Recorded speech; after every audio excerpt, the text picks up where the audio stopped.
ओम शांति। आज प्यारे मीठे भगवान की मीठी मुरली मंथन की डेट है 30 जून 2021। तो मीठे मीठे बाबा अपने बच्चों से कह रहे हैं, पिता की आशीर्वाद लेनी है तो सर्विसेबल सपूत बच्चे पर सबको सुख दो, किसी को भी दुख न दो। भगवान कह रहे हैं कि मेरी आशीर्वाद लेनी है तो अपने सर्विसेबल बनने का सपूत दो। तभी तो मेरे सपूत बच्चे बनोगे, सबको सुख दो, किसी को भी दुख ना दो। क्योंकि कहते हैं ना कि our mind is like a magnet, if we think of blessings we attract blessings, if we think of problems we attract problems. अब हमें सोचना है कि हमें क्या सोचना है, ब्लेसिंग का सोचना है या प्रॉब्लम का सोचना है। जो सोचेंगे वो बढ़ेगा।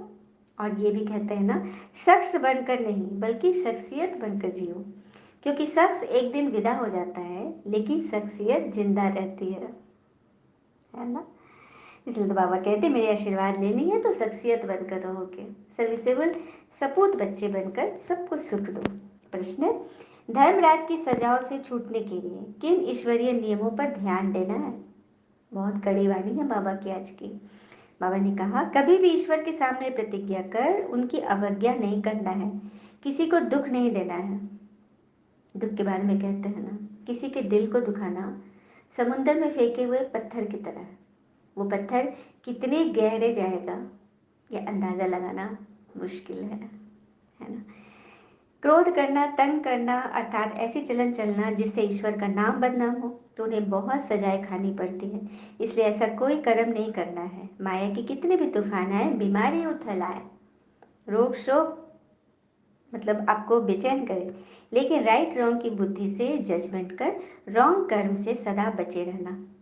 कभी भी रॉन्ग कर्म नहीं करना, क्योंकि ईश्वर हमें सिखा रहे हैं राइट कर्म करना। हम हमेशा इस चीज़ का ख्याल रखते हैं, जैसे we always ensure our hands and spoons are clean before serving food to others. So ensure your heart and mind is absolutely clean before offering your words to others।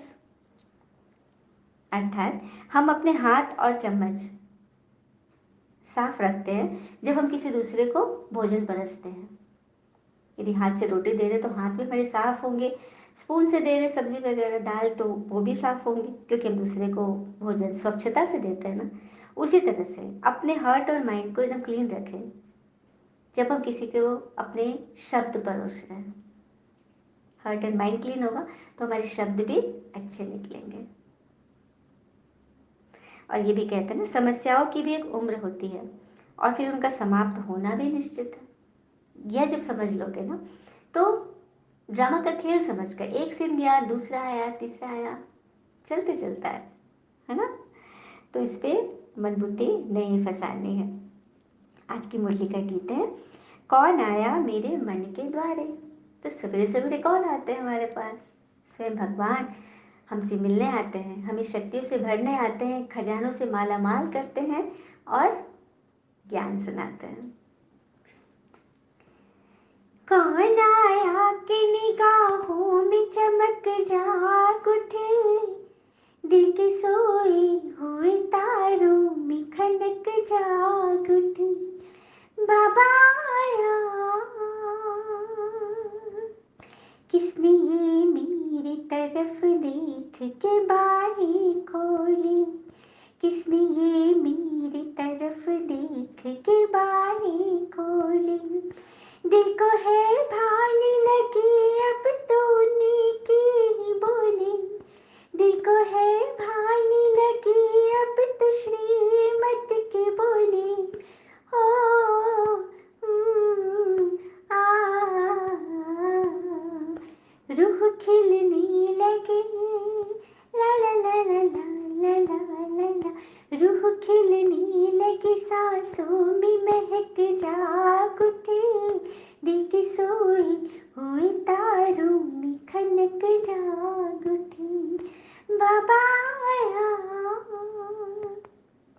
Om Shanti. तो ये किसने कहा?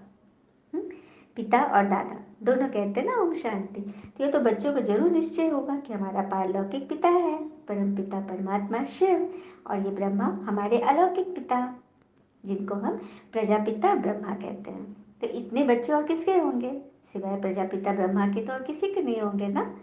तो ये बाबा कह रहे हैं, ये बाबा कह रहे हैं जैसे राजाओं के पास जो बच्चे जन्म लेते रहेंगे, ऐसे ही कहेंगे कि बड़ों की प्रॉपर्टी है, बड़ों की प्रॉपर्टी पर उन्हों का हक है। मतलब जिनके वो वारिस हैं उनकी प्रॉपर्टी पर बच्चों का हक है ना।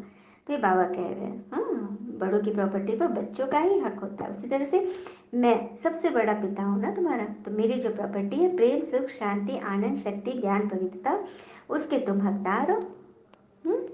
तब ऊंचे से ऊंचे भगवान ने आकर हमें अपना वारिस बनाया है। कितनी बड़ी बात है ना। जबकि माया ने तो बिल्कुल ही नालायक बना दिया था। कल बाबा के पास कोई मिलने आए थे, पर तो वह कुछ समझते थोड़ी थे। बाबा ने समझाया ये सब ब्रह्मा कुमार है। हाँ, तो तुम भी शिव के बच्चे हो। तो कहा कि हाँ हाँ करके सुना, लेकिन दिल लगा नहीं, तीर नहीं लगा। नहीं समझा कि स्वयं भगवान है, ब्रह्मा के हम बच्चे हैं। इस बात में उसका निश्चय नहीं बैठा। तो अंदर बड़ा खुशी का पारा चढ़ना चाहिए। ये सारा चेहरे से नजर आता है। पापा कह रहे हैं कि अंदर खुशी होगी ना तो वो चेहरे से नजर आएगा। पापा हमारा श्रृंगार करा रहे हैं, तुम भविष्य में महाराजा महारानी बनते हो। हम्म और कई आत्मा हैं जो शास्त्रों आदि को नहीं मानते, भगवान में भी निश्चय नहीं है। जैसे कि एक बार की बात है, बहुत बड़े साइंटिस्ट थे चंद्रशेखर वेंकट रमन, उनको भारत रत्न पुरस्कार भी मिला था। इतने बिजी होते हुए भी वो 1 घंटा ईश्वर की याद में जरूर समय निकालते थे।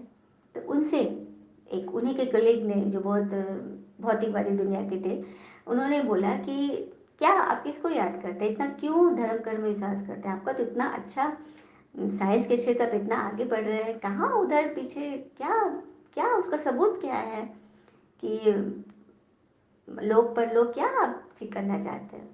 तो रमन जी ने बहुत अच्छा सा जवाब दिया कि चलिए मैं मानता हूँ कि लोग पर लोग कुछ भी नहीं है, क्योंकि उसका कोई प्रूफ नहीं है।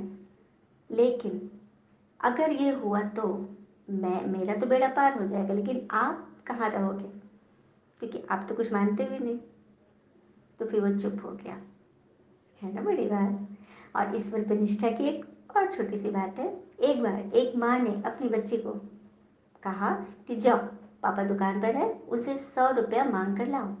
बेटी चली गई और पिता उस वक्त बहुत सारे ग्राहक थे, भीड़ था और काम में एकदम मगन था, मशगूल था, एकदम बिजी था। बेटी ने बोला पिताजी माता जी ने 100 रुपया मंगाया है। तो पिता बोलता है कि अभी नहीं, अभी टाइम नहीं है, जाओ अभी। ऐसे बोल दिया रूडली, उसको बिजी था। बेटी वहीं पे खड़ी रही। फिर थोड़ी देर में बोलती पिताजी माँ ने 100 रुपया मंगाया है, दे दो ना। पिता बोला बोल रहे ना अभी जाओ, अभी नहीं देंगे, अभी टाइम नहीं है मेरे पास। झिड़क दिया उसको, लेकिन बेटी वहीं डटी रही। फिर थोड़ी देर बाद बोलती पिताजी माँ ने 100 रुपया मंगाया है, मुझे दे दो। पिताजी बोला भाग, भागती हो कि नहीं, छड़ी निकालूं क्या? पूरा गुस्सा आ रहा है। फिर चुप हो गई बेटी। फिर थोड़ी देर बाद बोलती पिताजी माँ ने बोला। पिता एकदम दौड़ कर एकदम आया, एकदम गुस्से से एकदम मारने ही वाला था। फिर सुन पिताजी प्लीज दे दो ना, माँ ने पैसा मांगा है ना, जरूरत है ना। तो प्यार से बोली ना।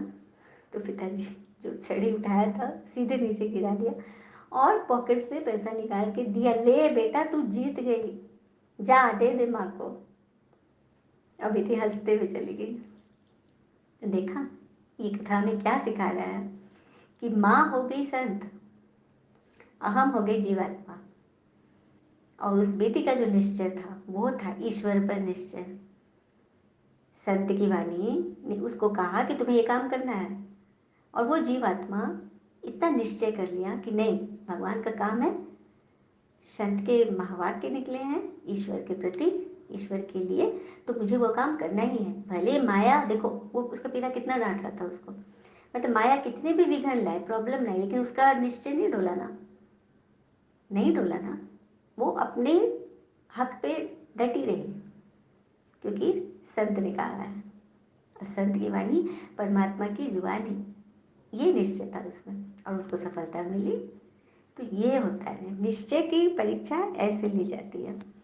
तो मानना न मानना अपनी सोच पर है। हम्म। तो बाबा फिर कह रहे कि आगे थे तुम आसुरी गोद में, आसुरी गोद से तुम ईश्वरीय गोद में आए हो। एक पिता के बच्चे भाई बहन है, तो ये वंडर है ना, तुम सभी आपस में सभी ब्राह्मण बच्चे भाई बहन हो। क्योंकि हम सभी एक पिता के बच्चे हैं। फिर बाबा कहते हैं कि खराब संग लगने से भूल जाते हो। फिर बाबा का बनकर फिर बाबा को छोड़ा तो बहुत पाप आत्मा बन जाते हैं। बहुत बड़ा पाप लगता है, तो प्रतिज्ञा करके फिर विकारी बन पड़ते हैं, तो उसमें भी पाप लगता है। अज्ञान काल में इतना नहीं लगता जितना ज्ञान में लगता है। मतलब जो अनजान है वो कुछ भी कर रहा है तो उसका उतना हिसाब नहीं बनता है। लेकिन सब कुछ जान बूझ कर भी यदि गलत कर्म करे, विकारों में जाए, तो उसकी माफ़ी नहीं है। तो बाबा कह रहे हैं कि ईश्वर का फरमान नहीं मानते। धर्मराज का फरमान मिलता है कि पवित्र बनना है मन वचन कर्म से। तुम ईश्वर का बन जरा भी उनके फरमान की अवज्ञा की तो 100 गुना दंड चढ़ जाएगा। क्रिएटर तो वह एक है, ब्रह्मा विष्णु शंकर जी भी उनकी रचना है, ईश्वर की रचना है ना। ये बाबा कह रहे हैं कि तुम्हें प्रतिज्ञा की थी हम क्रोध नहीं करेंगे, किसको दुख नहीं देंगे, फिर भी तुमने इतना दुख दिया, तंग किया, अब खाओ सजा। बाबा कह रहे हैं कभी मैं पिता बनकर तुम्हें प्यार से समझा रहा हूँ, बच्चे ये सब कर्म मत करो, नहीं तो फिर धर्मराज की अदालत में तो फिर कोई माफ़ी नहीं है। हम्म। और ईश्वर की बदनामी कराने से बहुत तो पराफत आ जाती है। हम्म। कितनी अबलाएं बंधन में आ जाती है, सारा दंड बदनामी कराने वालों पर पड़ जाता है। इसलिए बाबा कहते हैं बड़े से बड़ा पाप आत्मा देखना हो तो यहाँ देखो। धोबी के पास बहुत मैले सड़े हुए कपड़े जब होते हैं तो सटका लगाने से फट पड़ते हैं, तो ऐसा तुम मत फटो, अपनी धुलाई सफाई रोज करते रहो। बाबा देखो बार बार हर तरह से समझा रहे हैं। हम्म? कि बाबा कह रहे हैं ऐसा कोई भी हो जाए, इंद्र सभा में विकारी को नहीं लाना है। नीलम परी पुखराज परी की कहानी तो सबको पता है ना, छिपा कर लेगी, इसका क्या हर्ष हुआ, दंड बढ़ा ना। तो इसीलिए बाबा कह रहे हैं कि संभाल कर, ईश्वर के पास वही पहुंचेंगे जो विकार रहित है।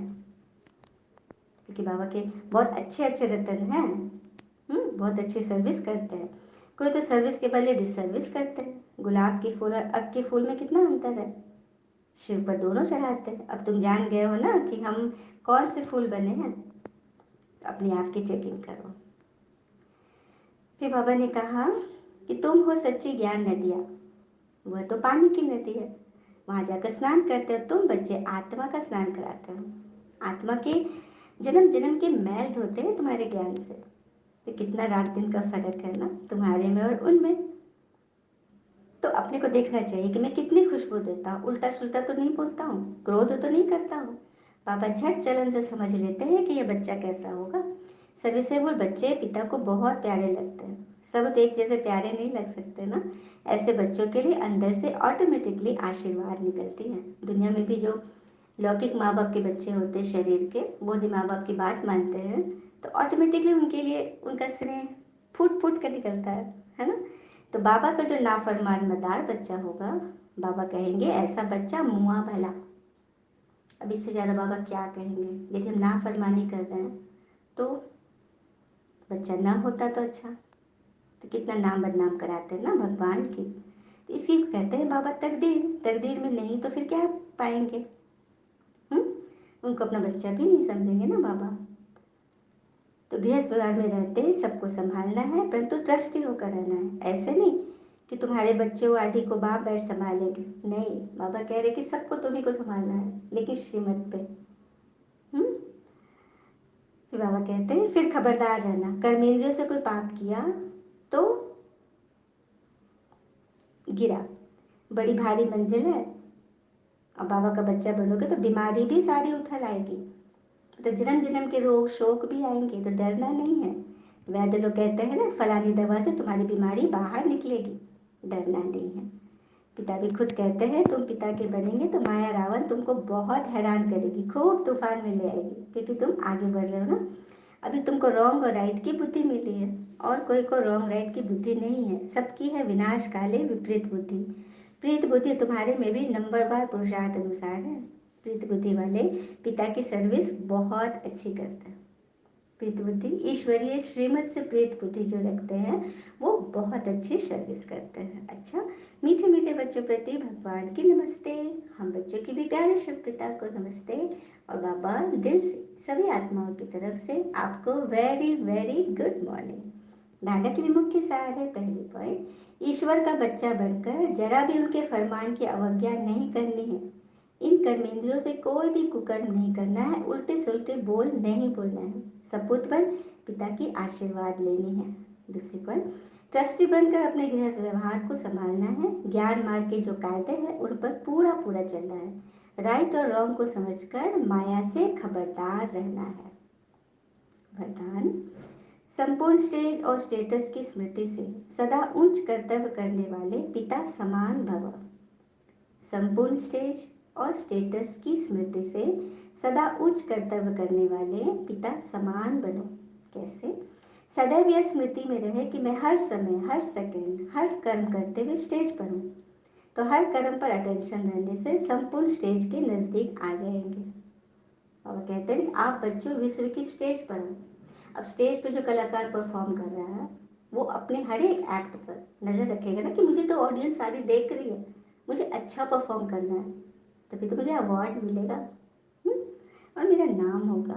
तो इसीलिए यहाँ विश्व स्टेज पर आप बच्चे अपने हर कर्म पर अटेंशन रखो तो संपूर्ण स्टेज के नज़दीक आ जाएंगे, मतलब ईश्वर से अवार्ड के हकदार बनेंगे। साथ साथ वर्तमान और भविष्य स्टेटस की स्मृति रहने से हर कर्म श्रेष्ठ होगा। वर्तमान को भी देखते चलो और भविष्य में हम क्या पाने वाले हैं वो स्मृति में रहे। यही दो स्मृतियाँ पिता समान बना देगी।